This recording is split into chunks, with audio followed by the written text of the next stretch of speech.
Hey guys, welcome back to episode 3, part 2, or episode 3 and a quarter, because this is going to be a mini episode, mostly just Craig talking about his hobby.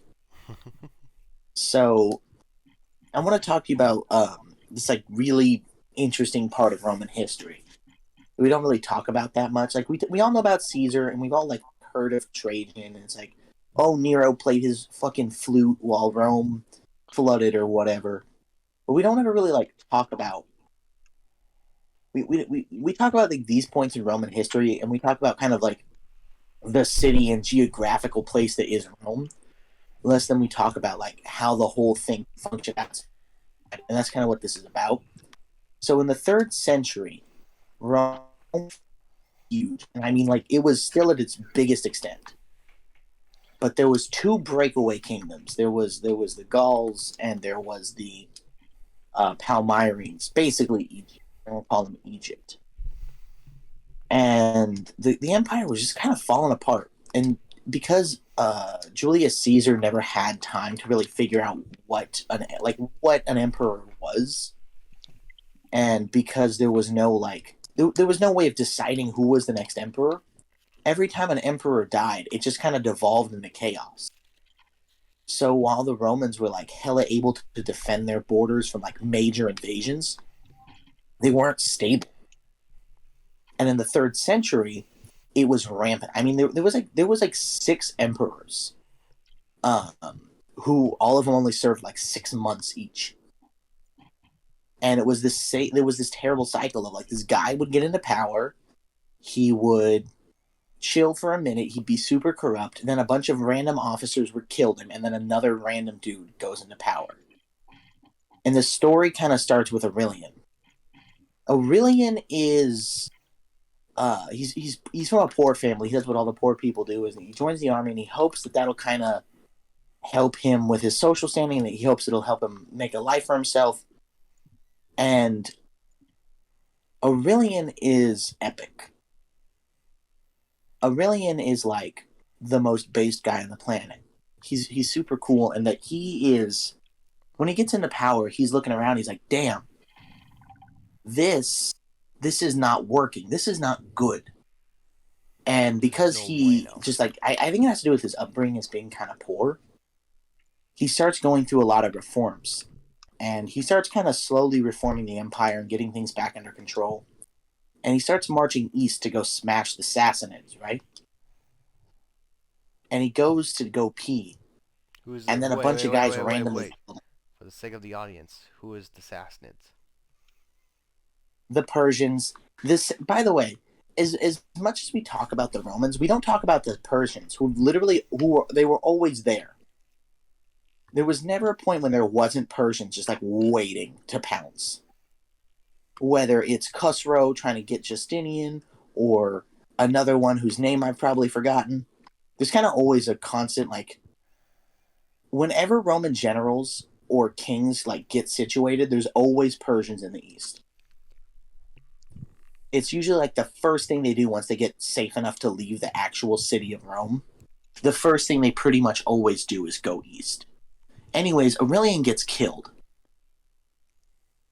And his reign's kind of short, and he's a little bit epic. He does a little bit of reform, but not that much. Well, you know that whole story about him being poor, joining the army, rising quickly, that whole thing? Yeah. That literally happens again with the next guy. And his name is Diocletian. Diocletian is super fucking cool. And he goes through, and he's like, damn, here are the problems. Inflation. Right now, so earlier on in the empire, coins had to be 90% silver. So they were pretty valuable. Well, now the coins had to be only 5% silver. And the way that they were looking at it was most coins probably weren't even 5% silver because the mints were so corrupt, Mm-hmm. which was a huge problem. The empire was way too big for any one guy in Rome to rule, and he acknowledged that. And he needed to address that problem. Then there was the Gauls, the Franks. No, it was the Franks. It was the Gauls in France and Britain. And there was the Sassanids in the Middle East. Not Sassanids. there was the Palmyrene in kind of Israel and Egypt. So they kind of have a lot of problems, just constantly, just kind of all compounding on one another. And now there's also now there's also like there's border threats. There's a lot of stuff going on, and Diocletian's really cool. And we actually don't know what order he did these things, but he started with Palmyra in the east, and he walks, and he basically fucking runs. I mean, he moves so quickly they didn't know where that he was there. He moves so fast, and he goes to Palmyra, and when he gets there, the emperor, her name starts with a Z, I forget it now, or empress, she's a woman, is like, hey, so officially we were a Roman protectorate, but I'm just going to go out and say what everybody knows, we're a rogue state. And he shatters her in like 4 decisive battles. Outnumbered, outclassed, always using Roman cavalry, which is fucking bonkers because Roman cavalry sucks dick. It's always sucked dick. It sucked dick forever. Diocletian's background was as a Roman cavalry officer, most famously in their first engagement. Huge battle. It was Palmyrene cataphracts versus light Roman equites, and the cataphracts thought they broke the Roman cavalry. So the Roman cavalry started running, and the cataphracts chased them. Well, the cataphracts are like heavy; they have armor plates, armor dudes on top of them. Equites are light; they're mobile, they're movable. So as soon as the cataphracts were too tired to keep going, they wheeled around, smashed them, fucking shattered the Palmyrenes.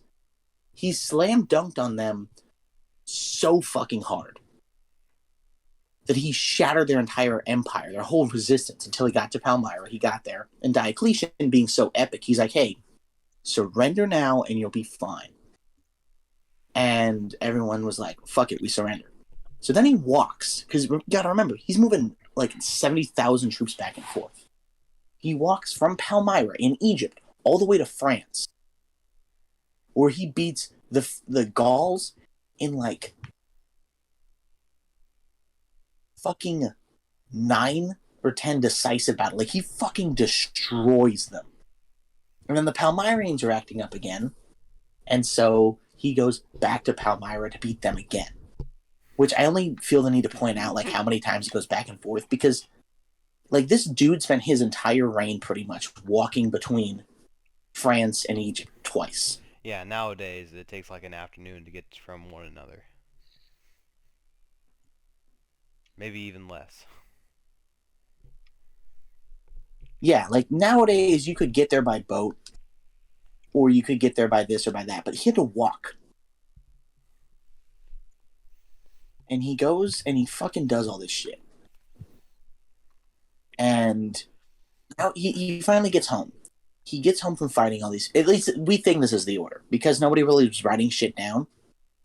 Everybody's hungry. He has Egypt's strategic value is that it has tons of grain. So he comes home with all this grain. I mean, so much fucking grain. And he's feeding people. And now his attention turns to the mints. And he completely reforms the mints. He moves all the mints out of Rome. Now they're in Milan and a different Italian city that I forget, to kind of help get him away from the Senate. He establishes, and this is the interesting part, a tetrarchy. So there's no longer one emperor. There's 4.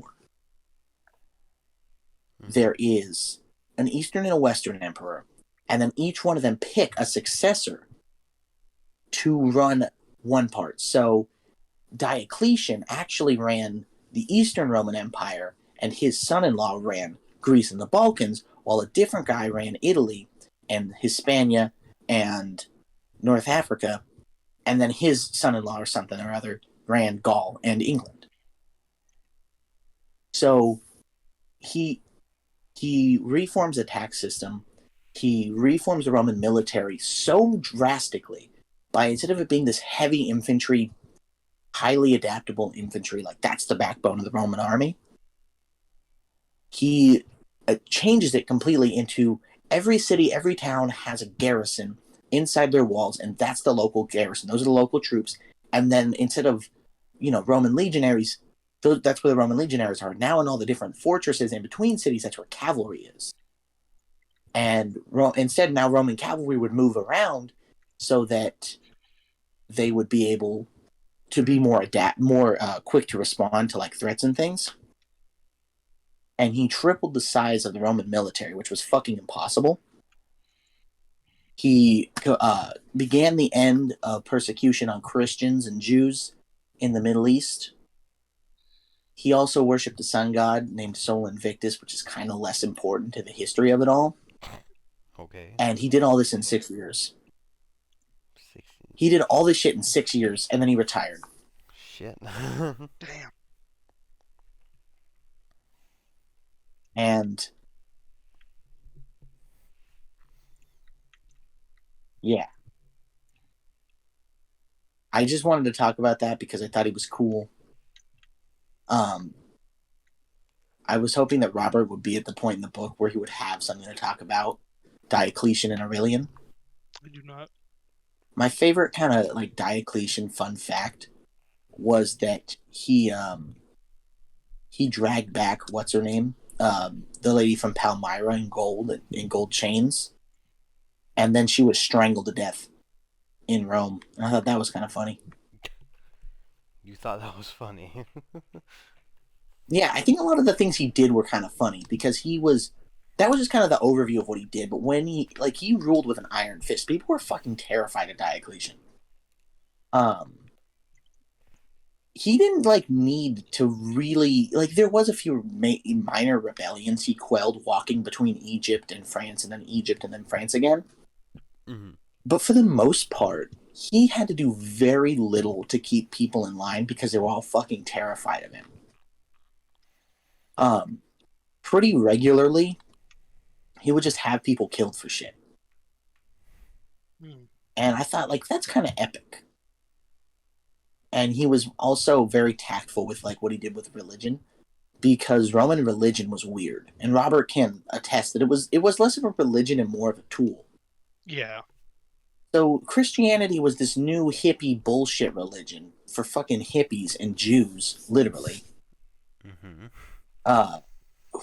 They were pacifists also, mind you. So the war-loving Romans were not a big fan of people who didn't take up arms to fight. So there was these pacifist hippie Jews that he didn't want to fucking deal with. There was the old traditional pantheon of gods, and now there was this cool, epic little cult that he was part of, worshiping the god called Sol Invictus, the unconquered sun. So he did a lot of really cool shit that I really can't explain in good enough detail right now off the dome. But what I think is so cool about Diocletian is they used his reforms for almost 1,000 years after he died. Shit. Yeah, so his tax reform was used up until Justinian in the 1200s. Literally 900 years of the same tax policy, which is just fucking wild when you think about it. Yeah. We change our tax policy once every 6 months in America. They didn't for a shit ton of years. 900 years. America hasn't existed. 900 years ago was what, 1100? Mm-hmm. Rome still existed 900 years ago. Holy shit. Fuck. Yeah. 900 years ago, Justinian wasn't even kicking around. That is the level of, how long? 900 years ago, they, for 900 years, and they kept the same tax policy. They kept the same core ideas. What are other things of his that they kept? The Roman cavalry system I explained that sounds weird and convoluted, they used that for 400 more years. Once again, the United States didn't even exist 400 years ago. Diocletian is super cool in that he was, I don't want to say traditional strongman ruler, but like the idea of the strongman ruler kind of came into existence around his time, and he was one of several soldier kings who took the throne as poor soldiers and were like, "Damn, this is all fucking grody. I'm gonna fix it," and he did. I kind of think that's what's so cool about him, is that he was like, "Damn, I should fix this massive problem with my country," and then he just did it. He took the reins. He was like, "You know what? This is gay. We're gonna make it not gay," and I thought it was cool for it. I wanted to talk about Diocletian. And I'm not gonna lie, I'm kind of tired, so I probably missed some of the parts that make him really cool. That's just like the brief overview of Diocletian, and like he was one of the last really cool Roman emperors until Constantine, who also had some cool stuff, and then ultimately the final epic Roman emperor was Justinian. But yeah, I thought that was pretty cool. Thanks for sharing. I've been bringing it up casually with a lot of different people. And I just wanted to talk to someone about it. Yeah. Because I keep bringing it up passively, hoping people would be like, "Oh, tell me more about that." But no one ever has, because most people don't fucking care. Well, tell me more about that, Craig. We care. But like who we glorify in our society and like who we write books about. And it's like in the life of Diocletian or in the life of Aurelian, you could write books about people who reformed broken systems. It's like Justinian's epic, you know, not just because he was a reformer. He wasn't epic just because he was a reformer. He was epic because he was epic. He did epic things. He's not fictitious. He's a real guy. And a nation or a society full of people like Justinian or like Diocletian or like Aurelian is a society full of epic people who do epic things and who are good people. But a society full of Harry Potters and Luke Skywalkers is fucking cringe and gay. It doesn't work. Yeah, it's like it's like that's kind of what I wanted to tie it into, but of course I choked at the last minute and then poorly explained how awesome these people were because it's been just long enough I've kind of forgotten and I haven't gone back to restudy yet. So that's kind of my fault for it not being as well polished as it honestly should have been. My bad. You don't have much editing equipment left. Especially when you're fucking tired. Yeah, it's like this is one of those things I really want to talk about, but I also didn't want to wait a week.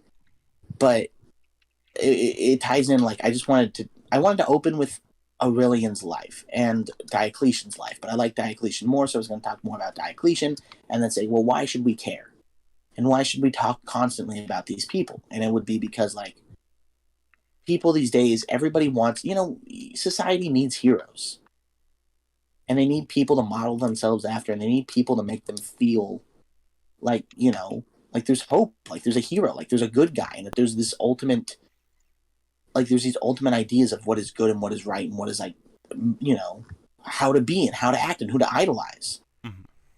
And we live in a society in which fictitious characters are given so much power over people, and they're so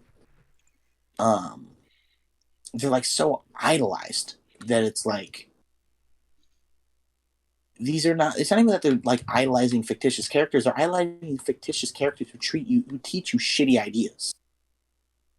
Like what is the lesson that you get from fucking all 93 Harry Potter books? Like, oh, sometimes the weirdos are given fucking magic god powers. I mean, if I read them, sometimes I would be able to tell you. I didn't read them either. I saw one of the movies. But it's like, or Hunger Games, or like any of, or what's the other one? It was Harry Potter, Hunger Games, Star Wars. What the fuck is? Some people are born magic and special, and then they overthrow space Nazis. Well, yeah, that's about it. Well, A New Hope is the standard hero's journey, but the hero's journey is made different because keep in mind, this is the 1970s, and sci-fi wasn't really like, this big. But when Star Wars came around in the 1970s with this new backdrop, this new outlook on sci-fi, no one has really like seen this before. It was only really not heard, but seen in imaginations. And then it just took off from there and slowly became corrupt. Yeah. Sorry, I was weirdly passionate about that. No, I like that you're passionate. You're supposed to be passionate about things. It's a good thing, Colton. Never let them take your passion. Thank you. That was inspirational. Inspiration. But it's like the core ideas that we're teaching these, because they're for kids. I know that weird millennials still watch them at the age of 43, and like that's a whole separate issue. But they wind up idolizing people. They wind up comparing it to the real world. Mm-hmm. And, society's broken and we need to fix it. That's correct. The world is, like, going to shit. But do you think that pretending like you're Katniss Everdeen and yelling at a government building is really going to fucking help? No. When you compare the people who you've idolized versus the people that I idolize, not, fictitious or not, who fucking cares at this point? The rebels fell apart immediately after taking any amount of political power. That's how the new trilogy exists, guys. It's because the rebels fucking. Yeah, but also because the writers are dumber than dog shit.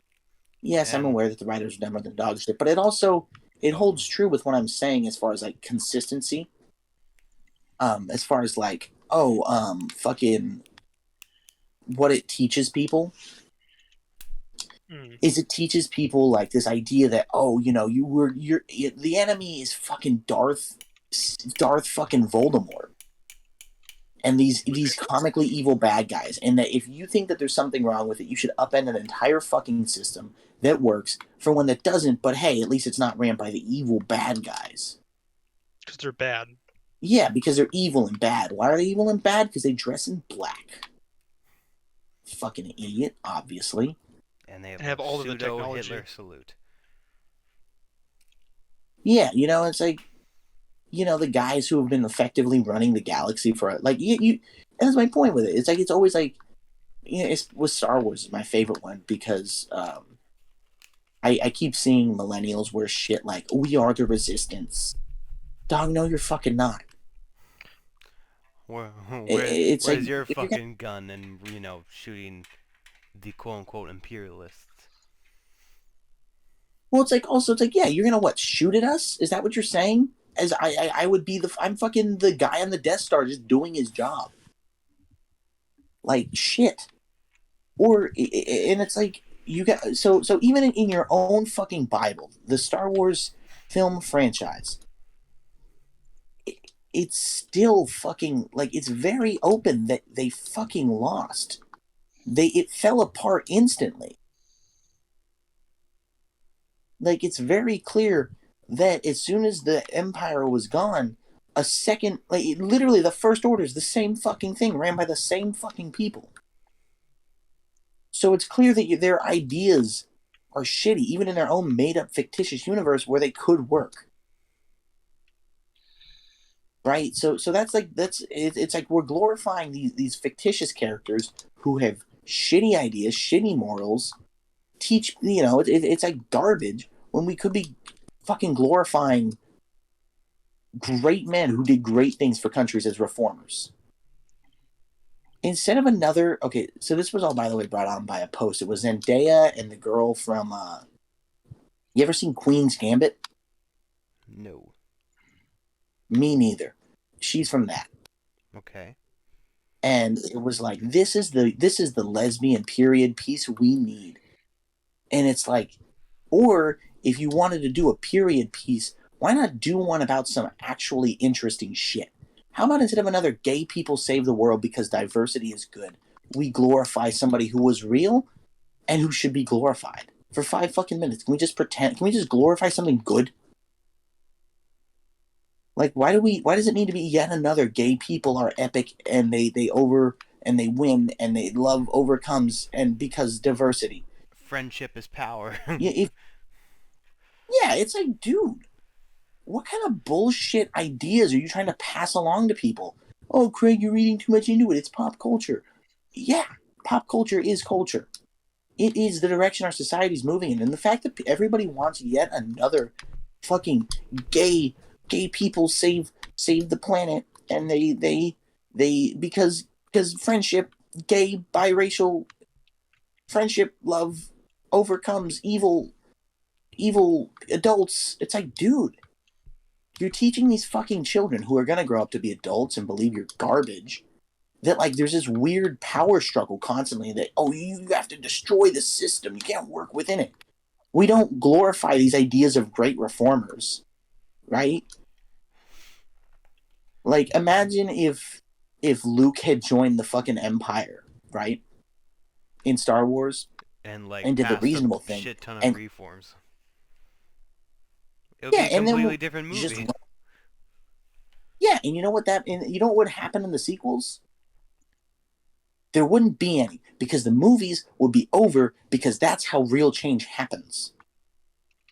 True shit. Like yeah, it's like you keep fucking, and it's like, oh, what are you, mildly autistic or something? Probably. You want what you want real? What do you want, a movie about civic reform? Kinda. It's like we fucking glorify the gayest, dumbest shit on the planet, and we wonder why all the millennials are gay and dumb. It's like, dude, why are we glorifying such bullshit ideas when we could be glorifying people like Diocletian who held an empire together? By the way, you know what Aurelian's nickname was? Hmm. Restorator Orbis, restorer of the world. That was his fucking name. You understand how fucking epic one needs to become in order to get the name fucking restorer of the world? Quite.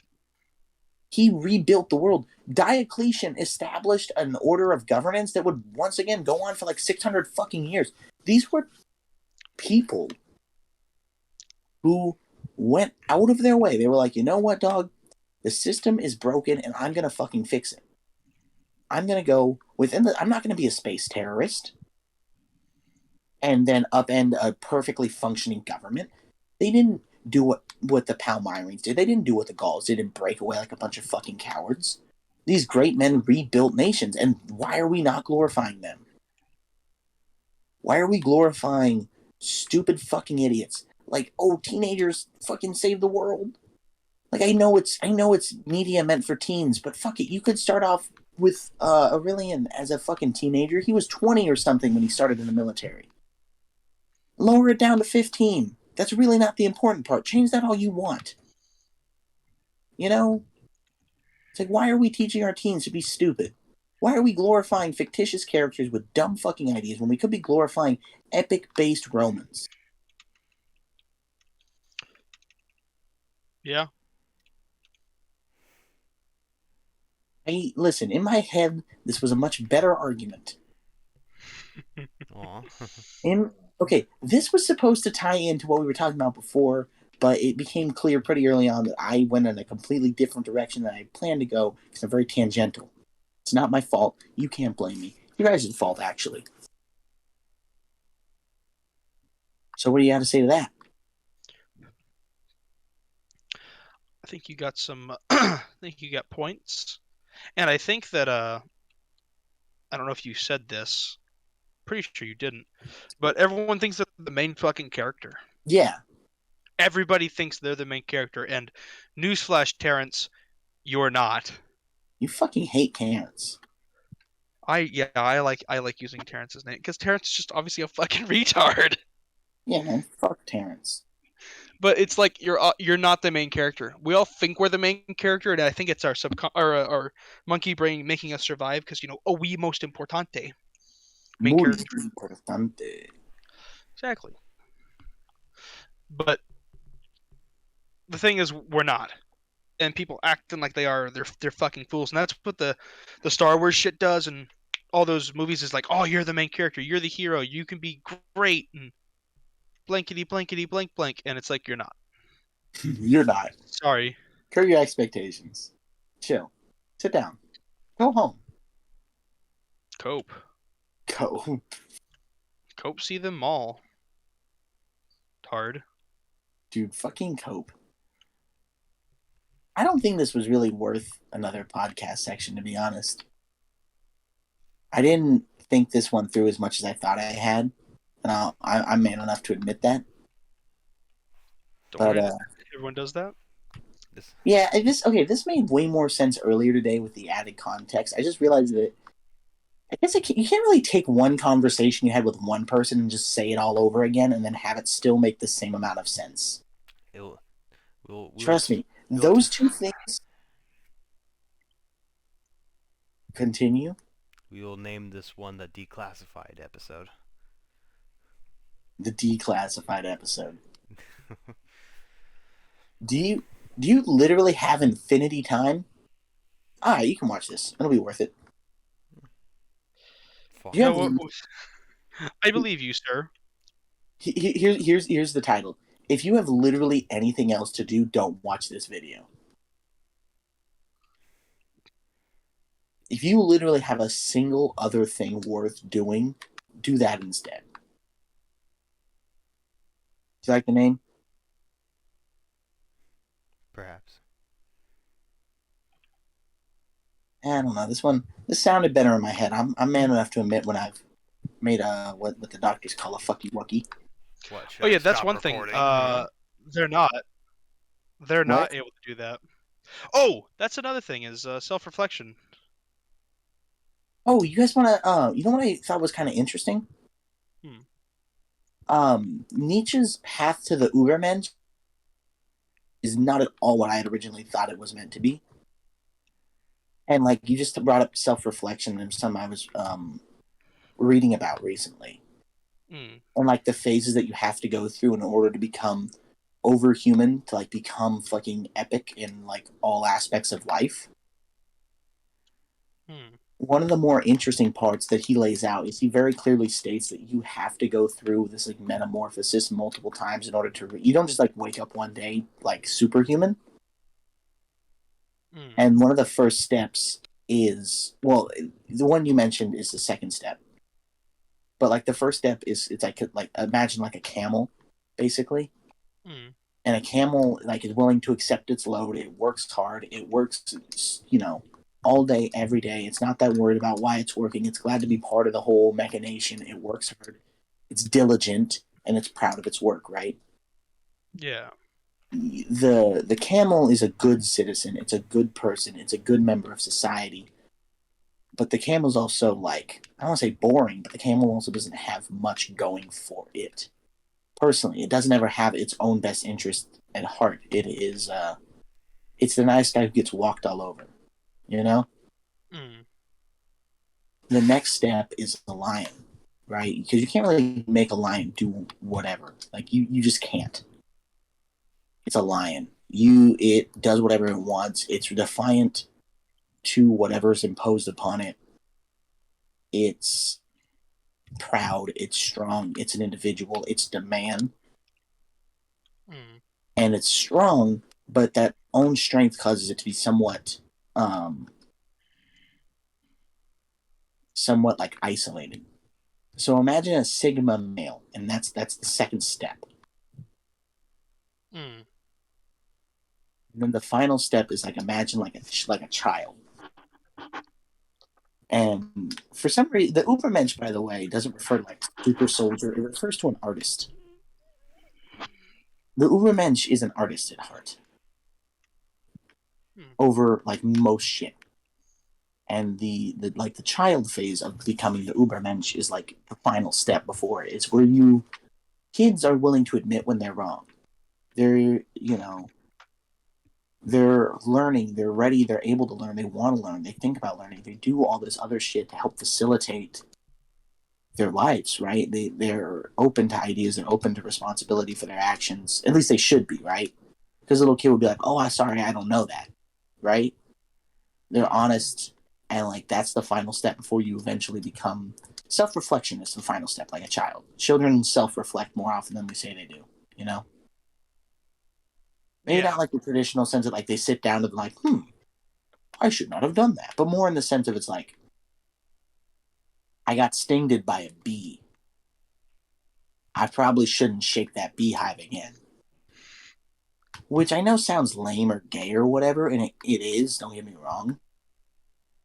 But it is kind of like a good final step in that, like, before becoming above human or better than human, is this final self-reflection in which you kind of revert to a different state of mind. You said self-reflection, and it got me on a rant. It's just called being tech cool. It's called being. I think if you were to sit me down and put me in front of the test, I put money on mildly autistic. You know, you might have a point, possibly. You're almost certainly retarded. I'm almost certainly autistic. Exactly. See, now we're cooking with kerosene. Colton, what do you think you're autistic or do you think you're retarded? I think Colton's neither. Not gonna lie to you. Should I stop people recording? are zero fun. Okay, someone just sounded like a robot. Colton's a robot. Colton's a robot. Colton's a robot. Colton's a robot. He's working for the government. We have to kill him. We have to kill Colton. Kill Colton. Kill Colton. I know where you live.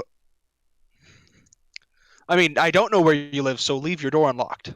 Yeah, we don't know where you live. We're not coming for you. I pinky swear, and since you're a robot, you have to believe me. I pinky swear. We're not coming to get you. Right now. We're not on our way currently. Pinky swear. But Colton, what? So what gender are you? Are you retarded or are you autistic? I'm gonna stop recording. Good.